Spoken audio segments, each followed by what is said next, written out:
नमस्कार मेरे प्यारे कृषि योद्धाओं, आप सभी का स्वागत है एग्रीकल्चर वाला के इस ऑनलाइन प्लेटफॉर्म पर। आज हम बात करने वाले हैं सोइल, जो अपना चैप्टर चल रहा है मृदा। उसमें बात करेंगे अपन मृदा वायु के बारे में। मृदा वायु, सोइल एयर के बारे में। मृदा में होने वाले सूक्ष्म जीवों, जिन पौधों की जड़ों को श्वसन क्रिया के लिए ऑक्सीजन की आवश्यकता होती है। बहुत सी फसलों और जीवाणुओं की क्रियाशीलता मृदा में ऑक्सीजन की पर्याप्त मात्रा न होने से प्रभावित होती है। तो मृदा में जो सूक्ष्म जीव उपस्थित होते हैं, उन्हें जीवित पौधों की जड़ों को श्वसन क्रिया के लिए ऑक्सीजन की आवश्यकता होती है। और बहुत से फसलों और जीवाणुओं की क्रियाशीलता मृदा में ऑक्सीजन की पर्याप्त मात्रा न होने से भी प्रभावित होती है। वह मृदा जिसमें उगे पौधों तथा सूक्ष्म जीवों के लिए उनकी आवश्यक क्रियाओं की दर को प्रोत्साहित करने के लिए कैसे उचित अनुपात एवं प्रचुर मात्रा में उपलब्ध हो, वातित मृदाएं कहलाती हैं। वातित मृदाएं कौन सी कहलाती हैं? वह मृदा जिसमें उगे पौधों तथा सूक्ष्म जीवों के लिए उनकी आवश्यक उपापचयी क्रियाओं की दर को प्रोत्साहित करने के लिए गैसें उचित अनुपात में प्रचुर मात्रा में उपलब्ध हो, उन्हें वातित मृदाएं कहते हैं। मृदा वातन, सोल अल्टरेशन। मृदा वायु निरंतर वायुमंडलीय वायु के संपर्क में रहती है। यह मृदा रंध्रावकाशों से वायुमंडल और वायुमंडल से मृदा रंध्रावकाशों में लगातार गतिशील अवस्था में रहती है। मृदा में वायु के इस निरंतर परिभ्रमण के फलस्वरूप गैसों के नवीनीकरण को मृदावातन कहते हैं। मृदावातन या सोयल एरेशन किसे कहते हैं कि मृदा वायु निरंतर वायुमंडलीय वायु के संपर्क में रहती है। जो मृदा में वायु होती है, मैंने पहले बताया था कि मृदा में 25% में वायु होती है और 25% में जल होता है। तो जो मृदा वायु होती है वो निरंतर वायुमंडलीय वायु के संपर्क में रहती है। जो वायुमंडलीय वायु होती है उसके संपर्क में मृदा वायु रहती है। वह यह मृदा रंध्रावकाशों से वायुमंडल और वायुमंडल से मृदा रंध्रावकाशों में लगातार गतिशील अवस्था में होती है। जो अपने एनवायरमेंट में, वातावरण में, वायुमंडल में जो एयर होती है वो मृदा के अंदर जो रंध्रावकाश होते हैं उनमें जाती है, और जो रंध्रावकाशों में मृदा वायु होती है वो वायुमंडल में आती है। इस तरीके से ये प्रक्रिया चलती रहती है, ये गतिशील अवस्था में रहती है। तो मृदा में वायु के इस निरंतर परिभ्रमण के फलस्वरूप गैसों के नवीनीकरण को ही मृदावातन कहते हैं। मृदा वायु का संकलन, कंपोजिशन ऑफ सोइल एयर। मृदा वायु में मुख्य रूप से नाइट्रोजन, ऑक्सीजन और कार्बन डाइऑक्साइड और जल वाष्प होती है। किंतु मृदा वायु का संगठन वायुमंडलीय वायु में निरंतर मृदा वायु में निम्न बातों में भिन्न होता है। जो मृदा वायु का संगठन है वो क्या क्या है? मृदा वायु में मुख्य रूप से नाइट्रोजन, ऑक्सीजन और कार्बन डाइऑक्साइड, उसके साथ में जल वाष्प भी होती है। जो ये चार हैं वो क्या है? मृदा वायु के संगठन है, कंपोजिशन है सोइल एयर के। मृदा वायु में मुख्य रूप से नाइट्रोजन, ऑक्सीजन, कार्बन डाइऑक्साइड और जल वाष्प होती है। किंतु मृदा वायु का संगठन वायुमंडलीय वायु से निम्न बातों से भिन्न होता है। कौन कौन सी बातें हैं जिनसे ये जो मृदा वायु का संगठन है वो भिन्न होता है? पहला है, मृदा वायु में CO2 की मात्रा अधिक होती है। जो मृदा वायु होती है उसमें CO2 की मात्रा अधिक होती है, तथा मृदा वायु जल वाष्प से संतृप्त रहती है। इसमें ऑक्सीजन तथा नाइट्रोजन की मात्राएं वायु से कम होती है। ये तीन चीजें हैं जो ये भिन्नताएं रखती हैं मृदा वायु में।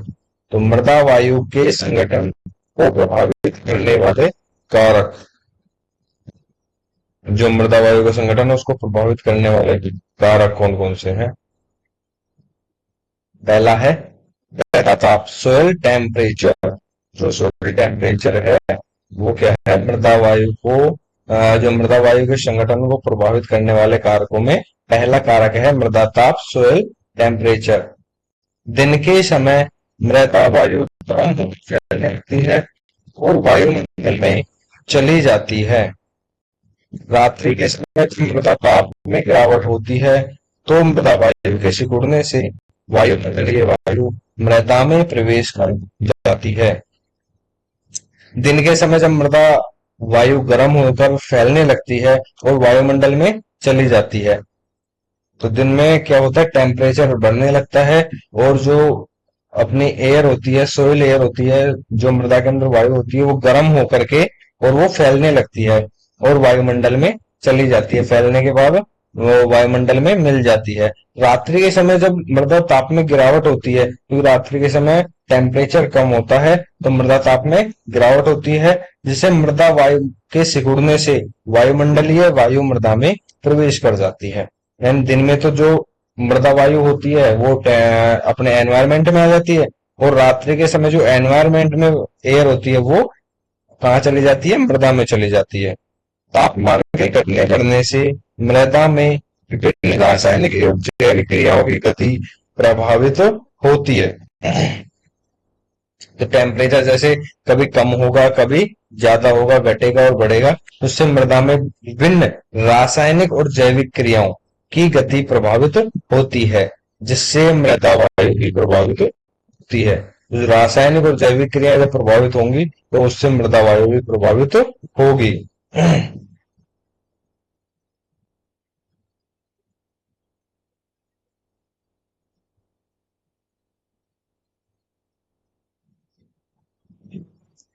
आगे दूसरा कौन सा कारक है जो मृदा वायु को प्रभावित करता है, वह है अवमृदा एवं पृष्ठीय मृदा, सबसोइल एवं टॉप सोइल। पृष्ठीय मृदाओं की अपेक्षा जब मृदा में ऑक्सीजन की कमी पाई जाती है और कार्बन डाइऑक्साइड की मात्रा अधिक होती है, रंध्रावकाश तथा औसत रंध्रों का आकार नीचे के संस्तरों में सामान्यतः कम होता है। तो अवमृदा एवं पृष्ठीय मृदा किस प्रकार से मृदा वायु प्रभावित करती है, सबसोइल एंड टॉप सोइल। तो पृष्ठीय मृदाओं की अपेक्षा अवमृदा में ऑक्सीजन की कमी पाई जाती है। जो पृष्ठीय मृदाएं होती हैं, ऊपरी परतें होती हैं, उनमें क्या होता है, ऑक्सीजन की कमी होती है और कार्बन डाइऑक्साइड की मात्रा अधिक होती है। तो रंध्रावकाश तथा औसत रंध्रों का आकार नीचे के संस्तरों में सामान्यतः कम होता है। तो रंध्रावकाश जो होते हैं, जो मृदा में रंध्रावकाश होते हैं और औसत रंध्रों का आकार नीचे के संस्तरों में सामान्यतः कम होता है। जिनमें रंध्रों में जो रंध्रावकाश होता है मृदा में वो कम होता है।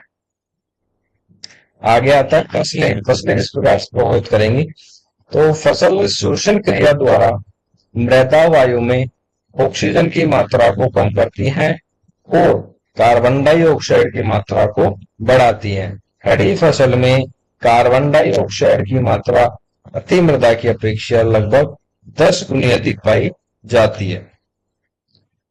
जो क्रॉप्स होती हैं अपनी वो किस प्रकार से जो अपनी सोइल एयर होती है उसको प्रभावित करती है, तो फसल शोषण क्रिया द्वारा मृदा वायु में ऑक्सीजन की मात्रा को तो कम करती है। जो अपने प्लांट्स होते हैं उनमें भी शोषण क्रिया होती है, तो शोषण क्रिया होती है तो क्या होता है, वहां पर मृदा वायु में ऑक्सीजन की मात्रा को कम कर देते हैं पौधे और कार्बन डाइऑक्साइड की मात्रा को बढ़ा देते हैं। तो खड़ी फसल में कार्बन डाइऑक्साइड की मात्रा प्रति मृदा की अपेक्षा लगभग 10 गुनी अधिक पाई जाती है। तो एक तो ऐसी भूमि अपन देखे जिसमें कि फसल खड़ी हुई है, और एक ऐसी देखे जिस जो कि परती परती बोलते हैं किसको, जो खाली पड़ी हुई जमीन होती है उसको अपन परती जमीन बोलते हैं, जिसमें कोई फसल नहीं ली गई हो या नहीं ले रहे हो, उसे परती भूमि कहा जाता है। तो जो अपनी खड़ी फसल होगी उसमें कार्बन डाइऑक्साइड की मात्रा अधिक होगी और जो खाली पड़ी हुई जमीन है उसमें क्या होगी, कार्बन डाइऑक्साइड की मात्रा कम होगी।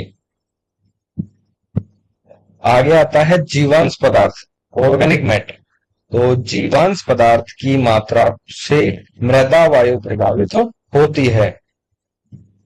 अधिक वातन वाली बलुई मृदा में शुष्क जलवायु के अंतर्गत जीवांश पदार्थ शीघ्रता से ऑक्सीकृत हो जाता है। तो जीवांश पदार्थ ऑर्गेनिक मैटर ये किस प्रकार से सोइल एयर को प्रभावित करता है। ये जीवांश पदार्थ भी एक कारक है जो मृदा वायु को प्रभावित करता है। तो जीवांश पदार्थ की मात्रा से मृदा वायु प्रभावित होती है। अधिक वातन वाली बलुई मृदा में शुष्क जलवायु के अंतर्गत जीवांश पदार्थ शीघ्रता से ऑक्सीकृत हो जाता है।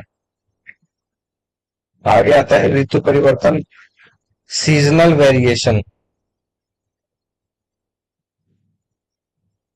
ग्रीष्म ऋतु में मृदा शुष्क होती है और उसमें गैसों का विनिमय अधिक होता है, जिससे मृदा वायु में ऑक्सीजन की मात्रा अधिक एवं कार्बन डाइऑक्साइड की मात्रा कम हो जाती है। इसके विपरीत मृदा में अधिक आर्द्रता होने पर मृदा वायु में ऑक्सीजन की मात्रा कम और कार्बन डाइऑक्साइड की मात्रा बढ़ जाती है। मृदा वायु का महत्व, इंपोर्टेंस ऑफ सोइल एयर। मृदा वायु का क्या महत्व है। मृदा वायु के समुचित संचार से ही पौधों की अच्छी वृद्धि होती है। उचित वायु संचार न होने पर पौधों में जड़ों की संख्या कम हो जाती है। यदि उचित वायु संचार नहीं होगा तो वहां पर क्या होगा, एक तो जड़ों की संख्या, पौधों में जड़ों की संख्या कम हो जाएगी और जड़ें असामान्य आकार की हो जाती हैं। पौधों द्वारा पोषक तत्वों एवं जल का अवशोषण प्रभावित होता है। कुछ विषैले अकार्बनिक पदार्थ बनने के कारण पौधों की वृद्धि कम हो जाती है। जब मृदा में ऑक्सीजन की पूर्ति 10% से कम होती है तो जड़ों का विकास कम हो जाता है और 5% पर पूर्णतः रुक जाता है।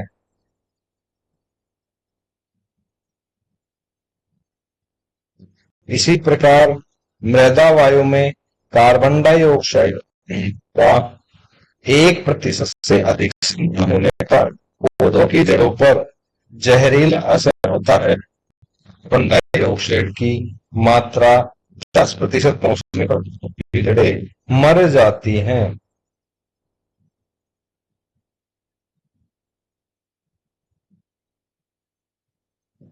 आगे अपन बात करेंगे मृदा रंध्रावकाश के बारे में। इसको पोर स्पेस बोलते हैं। मृदा रंध्रावकाश को पोर स्पेस भी बोला जाता है। तो मृदा द्रव्यमान का आयतन जो मृदा कणों या ठोस पदार्थों द्वारा घिरा नहीं होता रंध्रावकाश कहलाता है। इस रंध्रावकाश में वायु तथा जल भरा रहता है। तो मृदा द्रव्यमान का वह आयतन जो मृदा कणों या ठोस पदार्थों द्वारा गिरा हुआ नहीं होता, यानी किसी सॉलिड फॉर्म द्वारा ठोस पदार्थों द्वारा गिरा हुआ नहीं होता है। मृदा कणों का या ठोस पदार्थों द्वारा गिरा हुआ नहीं होता, उसे क्या कहते हैं अपन, रंध्रावकाश कहते हैं। इस रंध्रावकाश में वायु और जल भरा होता है, यानी कि जो मृदा के कण होते हैं उनके आसपास जो रंध्र पाए जाते हैं, मृदा में जो रंध्र पाए जाते हैं उन्हें अपन रंध्रावकाश बोलते हैं। और जो वो रंध्रावकाश होते हैं उनमें कोई सॉलिड या ठोस पदार्थ नहीं होता, उसमें केवल वायु और जल ही भरा रहता है उन रंध्रावकाशों में।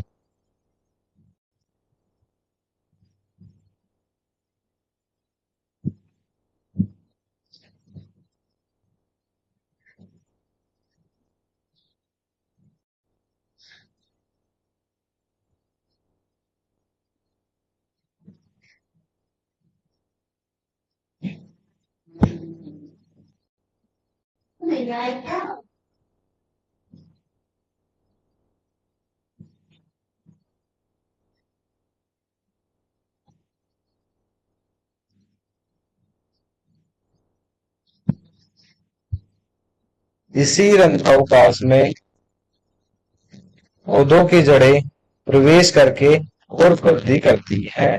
जो रंध्रावकाश होता है उसी में पौधे की जड़ें क्या करती हैं, प्रवेश करती हैं और अपनी वृद्धि करती हैं। आगे आता है रंध्रावकाश का आयतन। मृदा गठन, संरचना और जीवांश पदार्थ की मात्रा के अनुसार रंध्रावकाश के आयतन में परिवर्तन होता रहता है। बड़े कणों वाली मृदा में महीन कणों वाली मृदा की अपेक्षा रंध्रावकाश कम होता है। तो जो बड़े कणों वाली मृदा होती है उसमें रंध्रावकाश महीन कणों वाली मृदा की अपेक्षा कम होता है।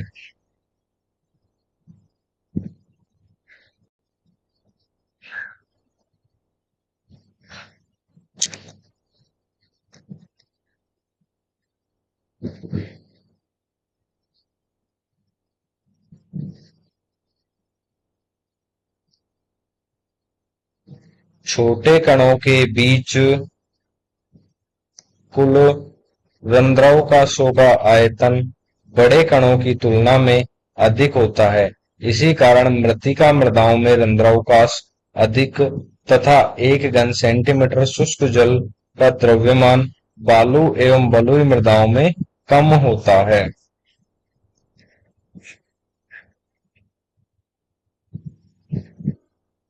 ये अभी अपन ने बात की थी मोटे कणों वाली मृदा और महीन कणों वाली मृदा। तो जो मोटे कणों वाली मृदा होंगी,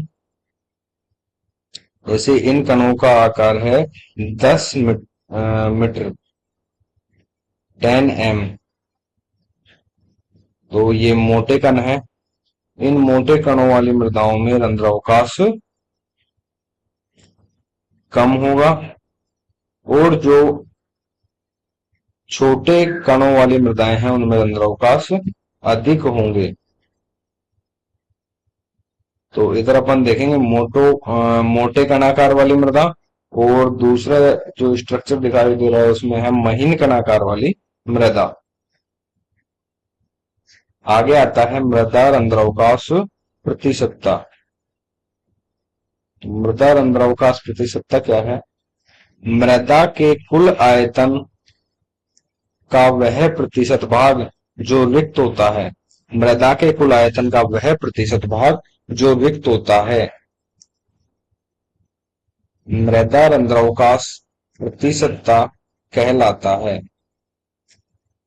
शुष्क मृदा में रंध्रावकाश वायु से और आर्द्र मृदा में जल तथा वायु दोनों से भरे हुए रहते हैं। जब मृदा जल में संतृप्त होती है तो रंध्रावकाशों में वायु के स्थान पर जल भर जाता है। अतः मृदा में जल और वायु के आयतन में परिवर्तन होता रहता है।